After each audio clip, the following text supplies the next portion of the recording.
નમસ્કાર દર્શક મિત્રો, દેશ અને દુનિયાના સુપરફાસ્ટ સમાચારમાં આપનું સ્વાગત છે। આજના તાજા અને સૌથી મોટા સમાચાર જાણીએ પહેલા ચેનલને સબસ્ક્રાઇબ કરી નાખજો। આયુષ્માન વય વંદના કાર્ડ પ્રધાનમંત્રીશ્રી દ્વારા તારીખ 29 ઓક્ટોબર 1924ના રોજ આયુષ્માન ભારત વય વંદના કાર્ડની મદદથી 70 વર્ષ અને તેનાથી વધુ ઉંમર ધરાવતા તમામ વરિષ્ઠ નાગરિકોને આવકની મર્યાદા ધ્યાનમાં લીધા સિવાય આયુષ્માન વય વંદના કાર્ડ આપવામાં આવશે, જેમાં 5 લાખ રૂપિયાની સારવાર મળશે। આયુષ્માન ભારત વય વંદનાની નોંધણી આયુષ્માન એપ દ્વારા તેમજ પીએમજય યોજનાના વેબ પોર્ટલ પર લાભાર્થી જાતે કરી શકે છે। કૃષિમંત્રીની મોટી જાહેરાત। ગુજરાત રાજ્યની અંદર બાગાયતી ખેતીના વાવેતર કરતા જે ખેડૂત ભાઈઓ છે તેમના માટે 4 સેન્ટર ઊભા કરવામાં આવશે, જેમની અંદર અમરેલી, દાહોદ, બનાસકાંઠા અને ગાંધીનગર જિલ્લાની અંદર બાગાયતી ખેતી માટે સેન્ટર ઊભા કરવામાં આવશે। આ સેન્ટરમાં બાગાયતી ખેતી માટેની તાલીમ અને નિદર્શન આપવામાં આવશે। કૃષિ મંત્રી રાઘવજી પટેલ દ્વારા આ બાગાયતી ખેતીના વાવેતર માટેના સેન્ટર બનાવવાની માહિતી આપવામાં આવી છે।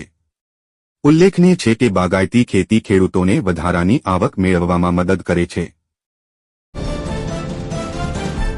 રાજ્ય સરકારનો મોટો નિર્ણય। રાજ્યના લોકોને સુખાકારીને લઈને માર્ગોની પહોળાઈ વધારવામાં આવશે।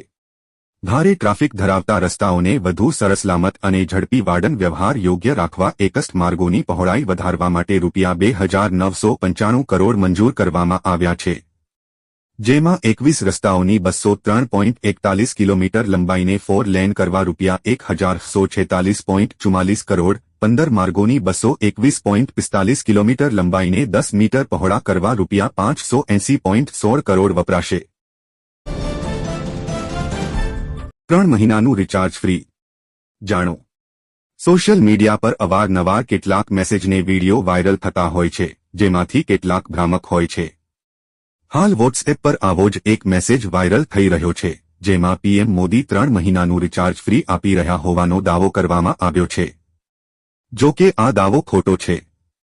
પીઆઈબીએ આવા મેસેજને લઈ સમયાંતરે લોકોને એલર્ટ કરતું રહે છે। પીઆઈબીએ સોશિયલ મીડિયા એક્સ પર આ પોસ્ટને ફેક ગણાવી છે। પોસ્ટમાં લખવામાં આવ્યું છે કે આ દાવો ફેક છે અને હાલ સરકાર આવી કોઈ સ્કીમ ચલાવી રહી નથી।